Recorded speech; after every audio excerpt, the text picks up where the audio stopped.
વિધાનસભાના સત્રના અંતિમ દિવસે ભાજપા સરકારની નાણાકીય ગેરરીતિ, ગોલમાલ, ગોઠવણ અને વ્યવસ્થાપનમાં સંપૂર્ણપણે ફેર થાય છે તેની તમામ વિગતો કે છે.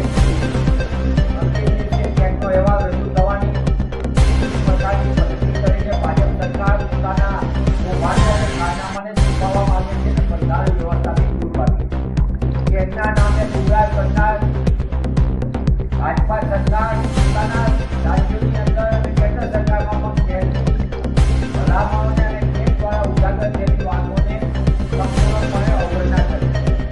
ગઈકાલે વિધાનસભામાં રજૂ થયેલ કેગના અહેવાલ મુજબ ગુજરાતની ભાજપ સરકારે ગેરજરૂરત અને નાણાકીય વ્યવસ્થાપનના અભાવના કારણે ગુજરાતીઓ પર 3.80 લાખ કરોડનું માત્ર દેવું અધરનું દેવું ઉત્પન્ન કરી દેવાનું. ગત વર્ષે જે દેવોની રકમ હતી એમાં પણ 22,000 કરોડનો ઉમેરો થયો.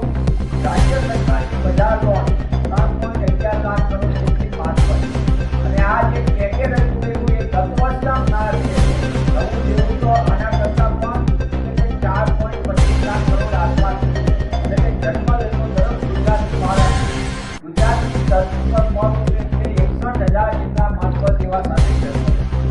એક તરફ મોટા ઉપર વારંવાર કેન્દ્રમાં જ્યારે મોદી સરકાર 2014 સમય મોબાઈલથી ગુજરાતને ન્યાય પણ કેન્દ્ર સરકાર દ્વારા છેલ્લા 11 વર્ષમાં ભાજપાના કેન્દ્રમાં પણ ભાજપ સરકાર, ગુજરાતમાં પણ ભાજપ સરકાર, તેના છતાં આદિજાતિની પુષ્કળ યોજનાઓની અંદર ગુજરાતને સતત અન્યાય છે.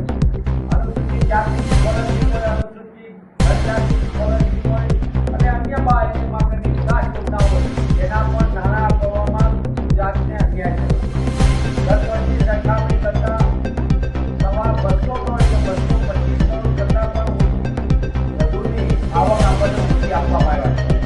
કેન્દ્રીય પુરસ્કૃત યોજનાઓના નાણાં જે મળવા જોઈએ તેના કરતાં સૌથી ગુજરાતના 10 કરતાં વધુ શહેરોમાં એરનું પ્રદૂષણ અટકે અને એર ક્વોલિટી જે સુધરે તેના માટેના નાણાંની પણ રકમનો પૂરતો ઉપયોગ થયો નથી. એટલે કે શહેરી નાગરિકો સાથે પણ ન્યાય અને સાથે સાથે ગ્રામીણ વિકાસની યોજનાઓમાં પણ નાણાંની કટોકટી કરીને ગુજરાતને મોટા પાયે અન્યાય છે. સાથોસાથ ગુજરાતનું મોટા રાજ્યનું નાણાં પણ આજ સુધી જે કમિશનનો અંતિમ અહેવાલ હોય એ પણ અહેવાલ ન રજૂ કરીને ગુજરાતને મોટું આર્થિક નુકસાન ભાજપ શાસનમાં થયું. ત્યારે મારી આપના પાસે બીજી માંગ છે કે કરોડો રૂપિયા